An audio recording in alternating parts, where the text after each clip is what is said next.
Hey babies, hey babies. Hi everyone. Hi everyone. Hi everyone. Hi everyone. Yes, sir. Yes, sir. Yes, sir. Week 1, baby. We're here. I love it. We're fully in it, man. And I love that we get a game tonight, too. Just to, like tide us over getting into tomorrow. I forgot that this is Peacock only. Yeah, you don't have Peacock? I don't. Oh, God. I That's might. like, I might as of 8 p.m. tonight. I might. I think you will, because Yeah. that's how they're going to get you. That's how they got me. Yeah. No, I don't. All the other ones that have happened so far, I think I had those services when they did it, so it wasn't a big deal. This is the first one I've run into where I don't have it. Even Archer was pissed. He was like, he's like, that sucks. So listen, they got to make their money. I don't begrudge the NFL for squeezing out every last dime. I really don't. So It's I read an article yesterday. It's called Inflation with capital NFL to start off. That's funny. That's what they're calling it because That's funny. Yeah. the NFL smartly has made everything for free for as long as we can remember. And now they're going, cool, we got you high on the supply. Now you have to pay for it. I don't want to get sidetracked. This was boxing's mistake. Boxing put all the fights on. Nobody remembers this because this is like, you have to be old man me to remember this. Boxing used to be watched for free most of the time. And then eventually they'd put a pay-per-view on with just a big fight. But now it's all of them. So now nobody knows who the boxers are unless you are a huge fight fan.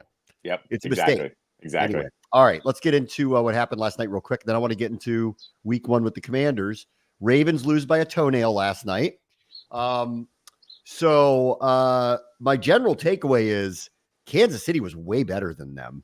And I'm semi-surprised by that. The Chiefs have had kind of consistently slow-ish starts, and then it ramps up, and then they're awesome. And the Ravens typically come out like ball of fire, and last night did on their opening drive. And then I gotta say, color me not impressed with their offense and whatever's going on right now with them, because let's see, slim down Lamar supposedly had a much bigger role in tailoring what the offense would be. And I saw a million checkdowns and a lot of runs from him, which felt like circa 5 years ago with him. So if this is what it is, then I don't love it. And I think there's going to be an adjustment, but I don't think his stats look outrageous because he had a 100-yard rushing day, but I would not say he played particularly well, and he was old school and accurate. So I don't think he played that well last night. Not the Chiefs were a way better team. And I'll get to the call at the end of the game, which was obviously correct. I don't know anybody's complaining about it, but I think the Chiefs are obviously a better team, and it's not a good sign for Baltimore coming off. I forget the hangover stuff and all that stuff. I didn't see any of that. It just wasn't a very good sign. I don't like the way they played offense last night at all. It was kind of baffling just the way that they handled that game. You signed Derrick Henry basically to beat the Chiefs. You barely saw him in the second half. I think he had a couple of carries, nothing crazy. And I'm with you. The play calling was a little bit weird. They should be more of a running type team, yet they were throwing all these pass plays out there. And I get it. A lot of them were Lamar, basically taking one look up and then running. But I thought the play calling was way off. And I'm with you. It was a little more of chaotic as of a couple of years ago. I was like, where was the offense from last season? It was definitely a little bit weird. And then the biggest thing for me, though, was they burned 2 timeouts in the third quarter, and that was literally the difference of the game at the end. I don't know how many times we have to tell coaches this. It's almost worth just taking the penalty to hold on to the timeouts for the end of the game at this point than to prevent whatever play you think was about to happen. So to me, it was mismanagement of the timeouts. And then Lamar, not the last play, but the second to last play where he missed wide open. I think it was Flowers in the back of the end zone. Wide open. He could have just floated it. I get it. He threw it the wrong way. Yeah. He thought Flowers was going to sit in the back of the end zone there, and he kept running. But you could have floated that up there, and Flowers would have adjusted. That, to me, was actually the play. The play before wasn't a good throw. That was a covered play in the end zone, but it wasn't a good throw. Most of his throws down the field were off. This looked like 45 years ago when, I was like, listen, man, I get how good of an athlete he is, but he's not accurate. And if he doesn't get more accurate than this, you have to pass to win. You can't run your way to championships. And that was not a good sign last night because all I heard about him all offseason was slim down, better shape, locked in, ready to go, has more control of the offense. And I actually thought they were a better passing team a year ago than what they showed last night. This was old school, inaccurate Lamar. That's not that in. I would describe it as it's too inconsistent to win big. So when you play a team like that, you lose. They could overwhelm a lesser opponent because he's so dynamic and can do things with his legs, like you saw again last night. Like he looked as fast as ever last night. But when push comes to shove and you got to make big throws, I guess he did at the end of the game and they lost by a toenail. But like there were 3-4 other opportunities earlier where he just misses and he misses badly. So if that's what it's going to be, they're in trouble. And then I had a big question about them defensively. I mean, they lost their staff. You know, McDonald went, he's coach at Seattle now. Anthony Weaver should have been an obvious replacement. Instead, he's the defensive coordinator in Miami now. So it's a whole new group. They got shredded last night. They had miscommunications. So I'm going to assume, because I trust Harbaugh will get things going and get things back together. It was all around not a very good night. They have a very good team. So the score didn't look that bad, but they were outplayed and outclassed. And on the other side, Kansas City has weapons again. And Rashee Rice looked great in the slot for them. And they got this new little move now. I saw Kelsey do it and Rice do it now, where they do almost like a basketball pump fake, go right, go left. And when I saw two people do it, I went, this is their new little gadget thing that they do, especially on broken down routes. It happened twice, once with Rice and once with Kelsey, where Mahomes is scrambling around and they do this pump fake right, go back left, and they both did it. So they're clearly working on something like that. And then Xavier Worthy in an offense like that's a cheat code, because if you're going to get broken down plays and you're trying to keep up with a 4-2 guy, forget it. And if he's going to be on the same page with Mahomes, forget it. So they're back at the Death Star's fully operational. I was texting with a buddy of mine who's a Chiefs fan, and I go, "You guys going to let somebody win this year?" And he goes, "That was last year, buddy." He goes, "Y'all blew it." He goes, "We were not what we were, for 3-4 years running, but y'all blew it. Now we're back and we've got a team that could score." And that's scary to post 27 the way they did last night and easily do it. And for the Ravens, it was breakdowns. So it's week one. We got a really, really, really long way to go. And I'm sure things will change. And I do trust Harbaugh will fix things, but that was a bad start for Baltimore last night. Yeah, I think the epitome of the entire game was the Marlon Humphrey blown coverage on Worthy. Like, you just don't see the Ravens ever do that, where there's like he thought he had safety help and didn't. So that's obvious what that was. Yeah. Right. But I'm just saying the Ravens just don't do that. Like, I know it's very simple, but I never see them kind of have a breakdown on that. And to let Worthy score those 2 touchdowns, I mean, that was also a welcome to the league moment for him, to which I think the whole league is looking at the Bills going, dude, you guys let them trade up to get that guy? Like, thanks for that now, because now we all have to deal with them having Worthy in the arsenal. Yeah. All right. Let's get into the Commanders, who play their opener on Sunday. I'm really beyond ready for this, because I have never gone into a season with less of an idea of what I think I'm going to get.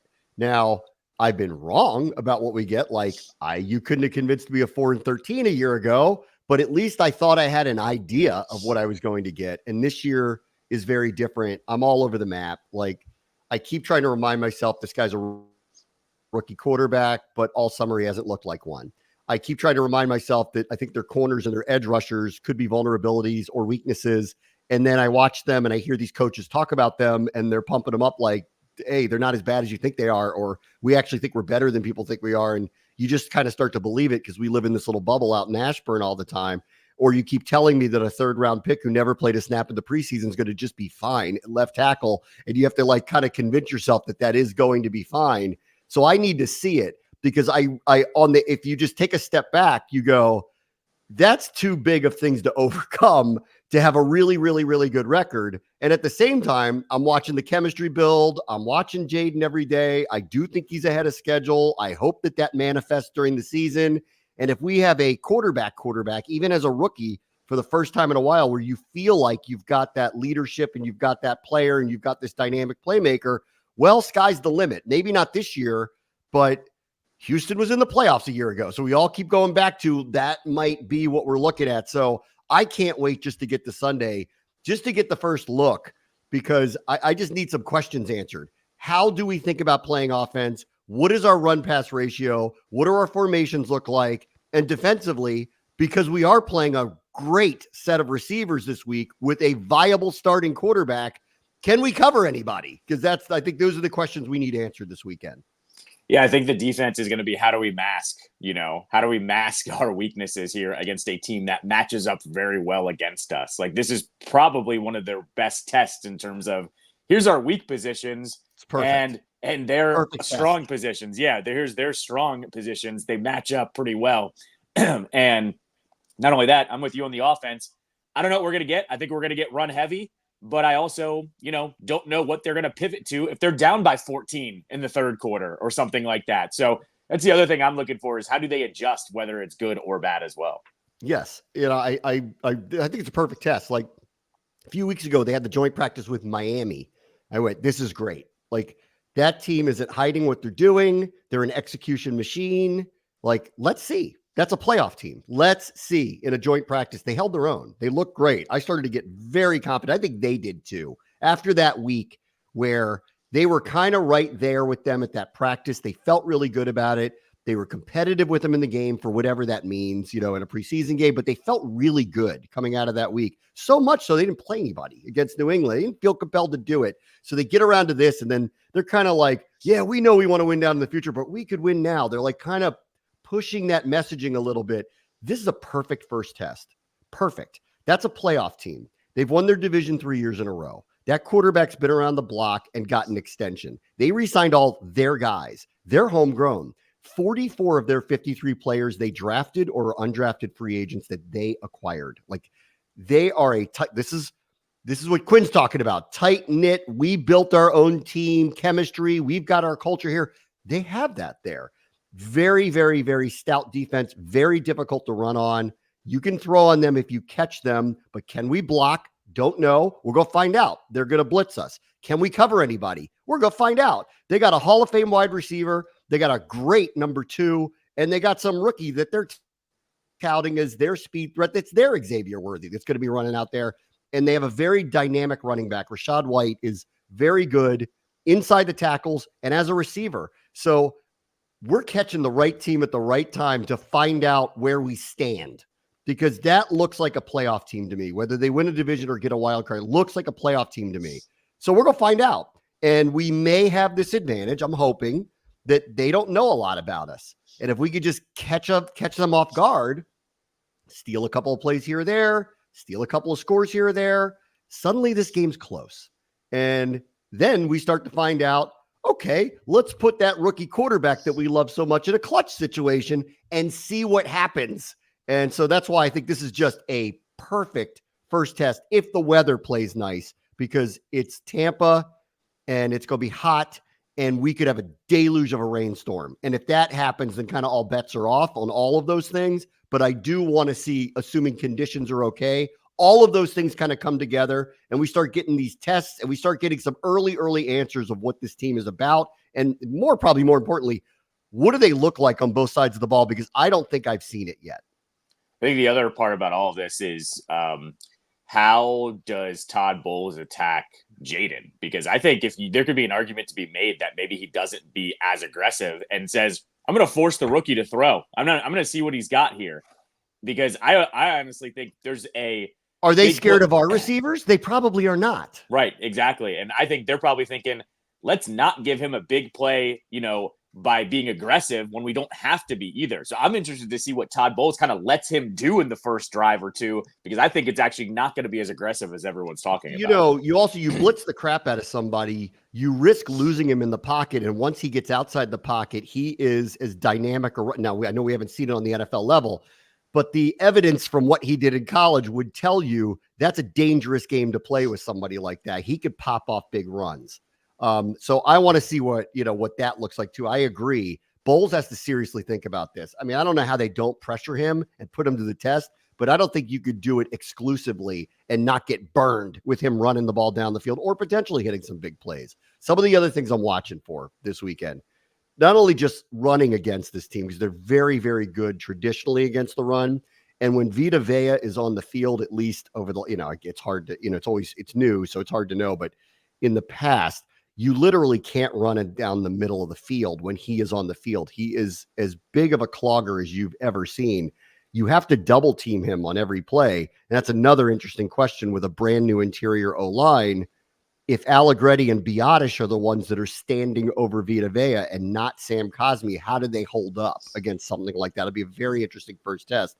So my gut says you're trying to run on the edges against them, unless he's not on the field. When he's not on the field, I think you rethink where the run lanes are potentially going to be. But when he's out there, you've got to find a way to catch Diaby or a couple of these other ends that are aggressive and will go up the field and try to take advantage on the edges. So that screams zone read to me, like screams it, that when Vea's on the field, that you have to have designed runs to Daniels. And when he's off the field, you could play it a little more straight up with run plays, lead run plays designed for Robinson or Eckler. But where to run, to me, depends on where number 50 is on the field for the Bucs and whether he's on the field at all.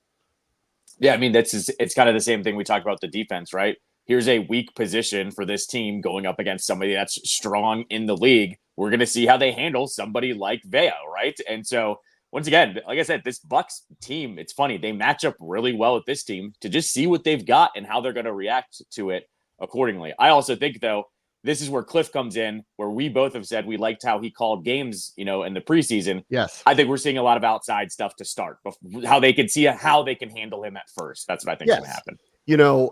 I don't see how they don't have designed runs against a team like this. I don't see how like zone read isn't part of what they do. And then I remember back from that first preseason game where I kind of walked away going, I know it's just a preseason game, but he got these quarterbacks comfortable quickly in drives. And and that was against teams like the Jets and the Dolphins, who, again, it's preseason, but they are very stout up front. They have very great pass rushers, specifically the Jets. And he went out of his way to kind of get the quarterbacks out of harm's way and try to get a few yards on first down and get ahead of the sticks. I wouldn't be surprised if we see a little bit of this too. These kind of waggle plays, get Daniels out of the pocket, try to make him comfortable, maybe get Tampa Bay to step off the gas a little bit, maybe, and try to adjust a little bit. And then obviously I think you have to, and I already mentioned this, you really have to consider zone read and stuff like that, especially when Vea is on the field, that you're going to have to find a way to try to find some rush lanes, make Tampa Bay make some decisions and catch their ends, which you can do. You'll see this through the years, the Todd Bowles defense. You could catch Tryon Shoyinka, you could catch Diaby up the field, and you can get edges on them. When Vea's on the field, it just becomes tough because he just clogs the middle so much. It's very difficult to run up the middle, so we'll see.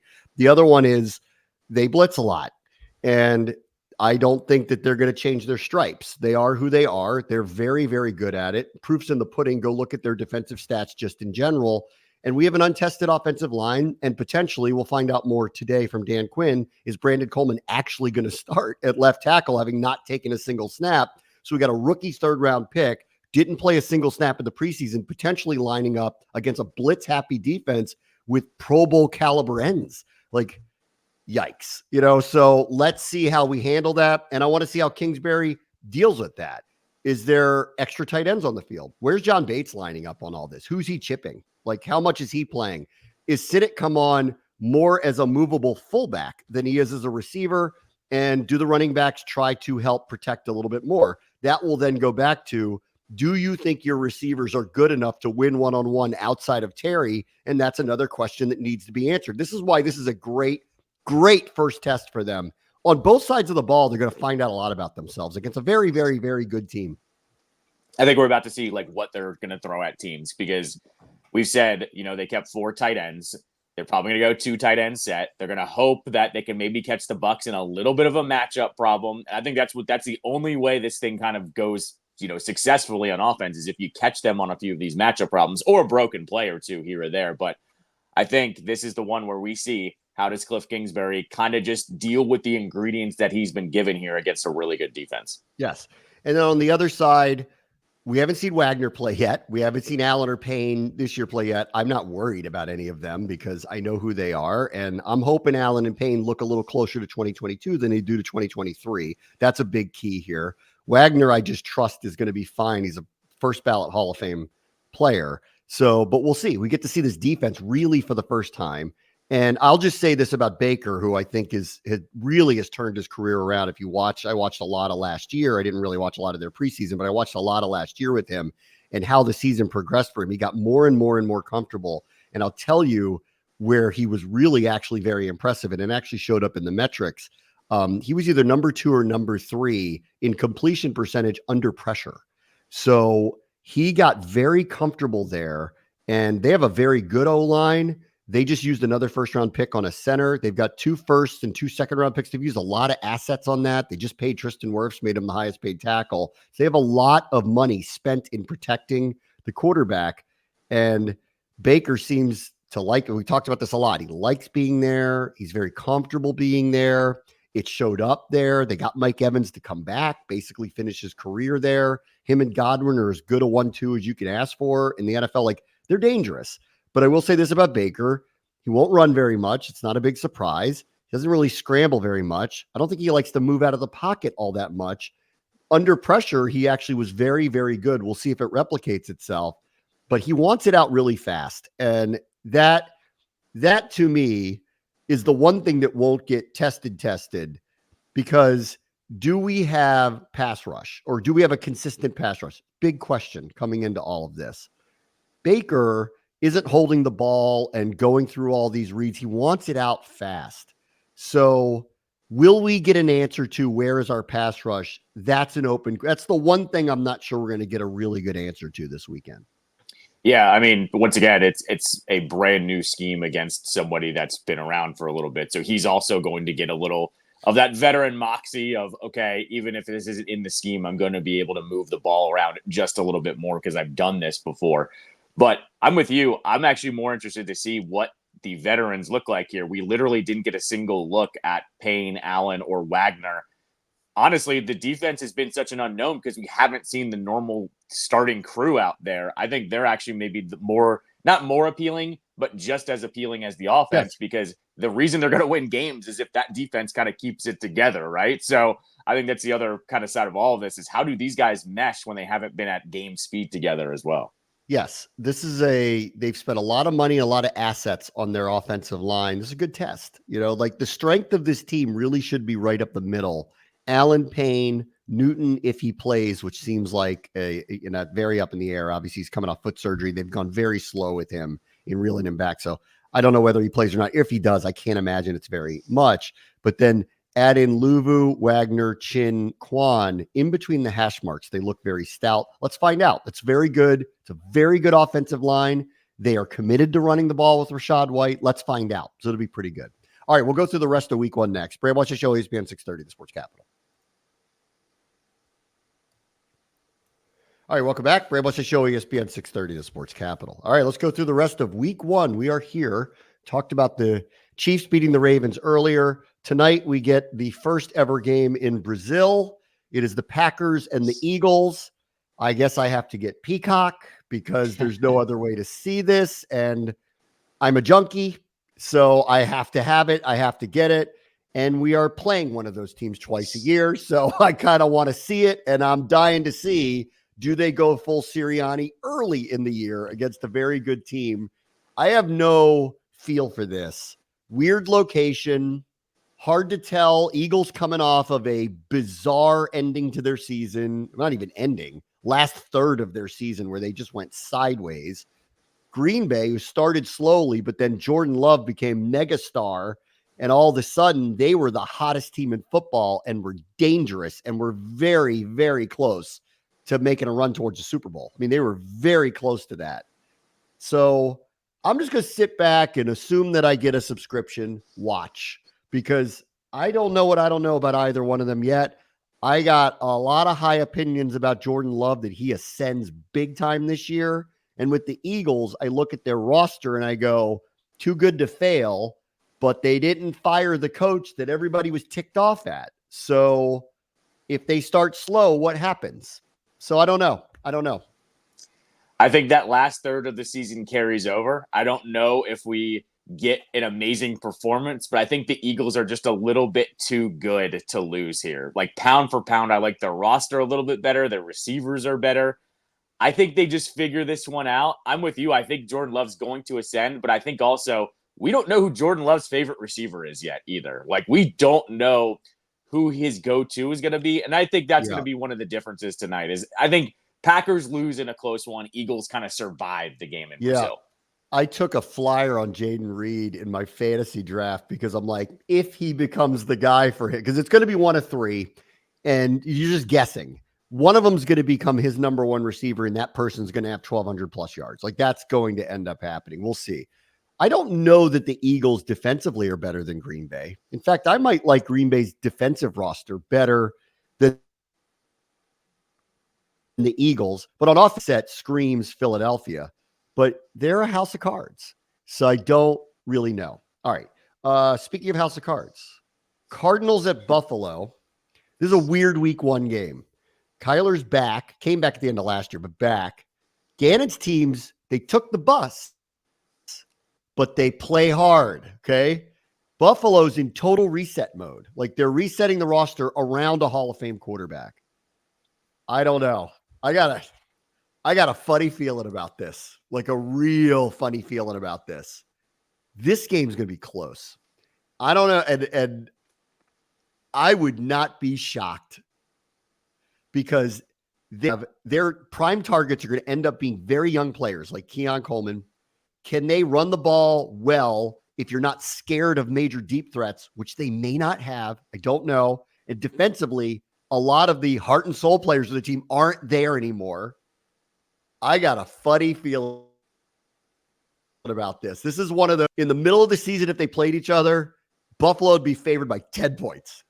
But now, I don't know. I bet this game is close and it screams upset written all over it. I still, as much as you are saying everything about Buffalo, I still don't trust Arizona and Kyler. That's just what this boils 100%. down to. I just don't trust Kyler. And here's the thing, too, that you're starting to hear it now a little bit more from some of the analysts. The trading away of Diggs apparently is going to help that offense. And not like directly, but help Josh Allen actually spread the ball around and not have them force the ball to Diggs, to start the game. I think we're going to get our first taste of that. I'm with you. This is close. I think Buffalo wins this, though. I just don't trust the Cardinals. I that's all what it comes down to. I like the matchup, but I just don't trust Kyler. That's all.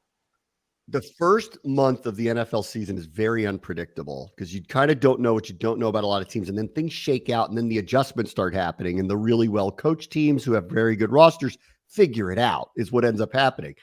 These early, this is why I like the Commanders in Tampa, because I don't know that I would love this matchup in week 8. But right now, where they don't know what we're going to do, and they're going to have to try to adjust on the fly, can we steal it, is the way I kind of look at it. This is one of those two. Buffalo, I'm not sure knows who they are anymore because of the changes. And I'm convinced they'll still be pretty good. And I'm convinced with Allen, they'll be competitive. But it might take them a little while to figure it out with all this new personnel. And the other thing that I think is scary about it is, like, you've heard so much about the rookie quarterbacks. I've heard a lot about Neighbors. I haven't heard a thing about Marvin Harrison. Watch out. That's never good. That means he's killing it and they're keeping it quiet. Like he's the one that screams, watch out this year. Like he's so ready-made. He's going to be their number one target. Kyler's a good quarterback. Watch out. Like this screams upset. So we'll see. All right. Caleb makes his debut against Tennessee. Tennessee is rebooting. I don't know if we know what they are at this point. I actually think they're better. They have a new coach, Will Levis, year 2. I liked Will Levis in college, so I don't know. I give this half a shot that's going to end up working out for them. All eyes on Caleb, though. He's completed 50% of his passes in the preseason, so it wasn't like it was great, but there were a couple highlight moments where he went, mini Mahomes. I don't know. Pass. I don't know. I don't know enough about either one of these teams to really know, honestly. I kind of treat I treat the Bears like the Eagles light, kind of. I kind of look at their skill position guys and go, that team's like too good to fail, I think, a little bit. Same with the defense, too. Defense is pretty revamped as well. I think the Bears just survived this one. I'm with you. I don't think we really know what we have with Tennessee, obviously, with a new coach.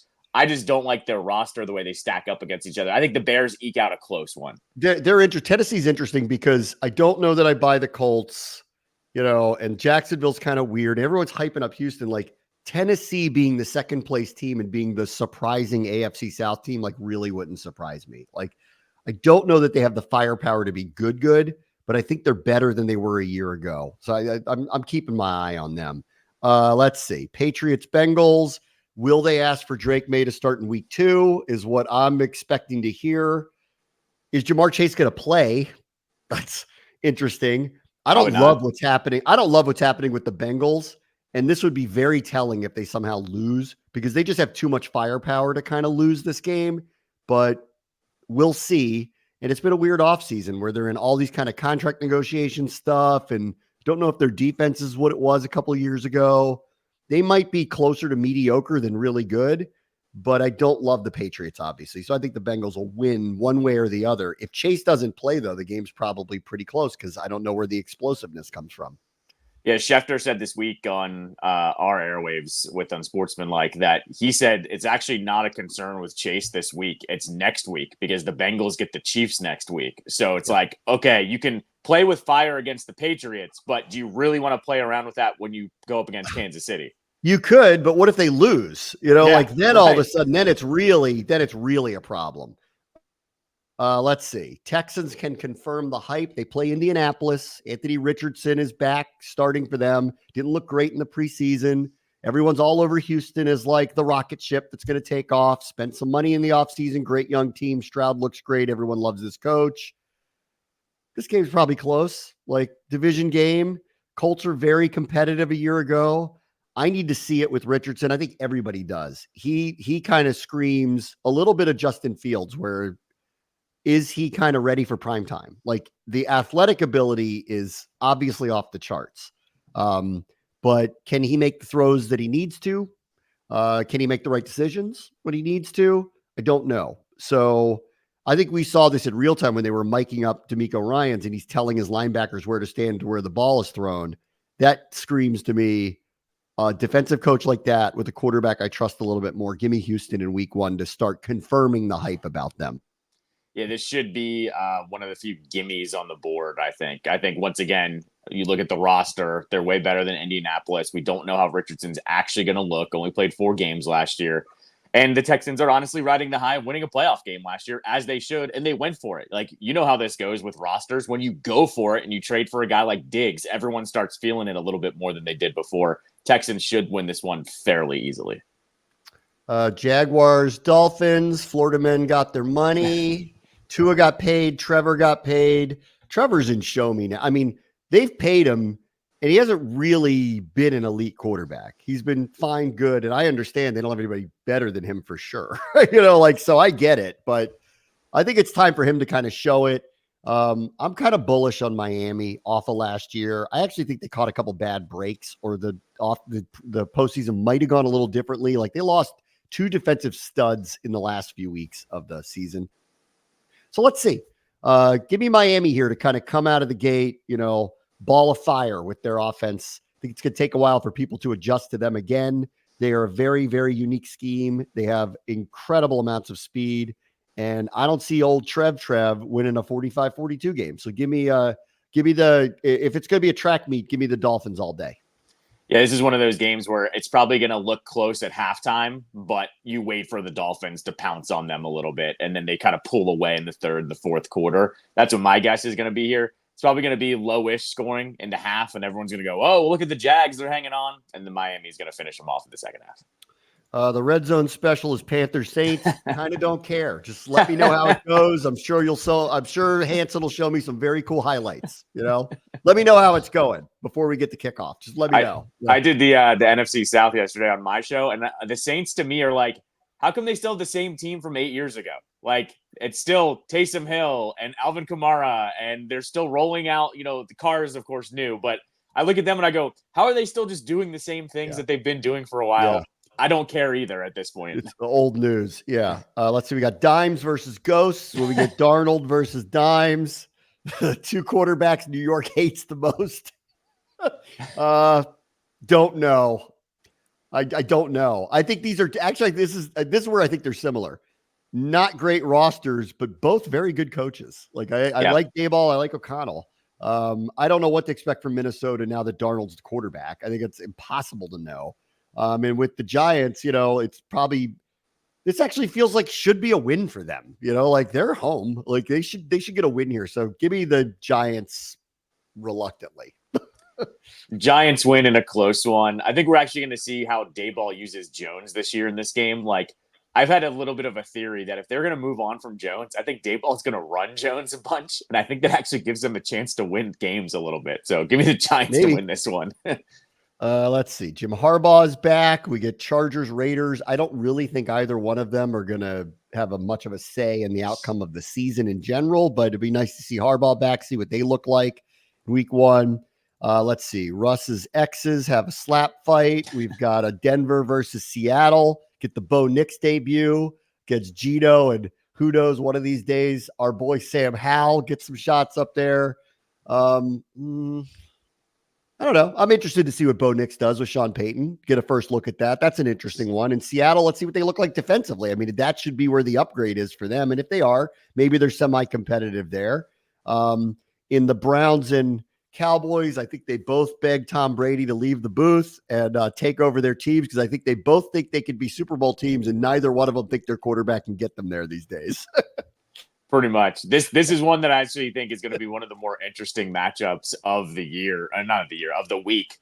Just looking at the talent on both sides of the ball, the Cowboys seem to be past all of their contract stuff now. Even the Dak stuff started to gain some steam yesterday. So maybe the Cowboys are actually going to clean their act up and beat the Browns.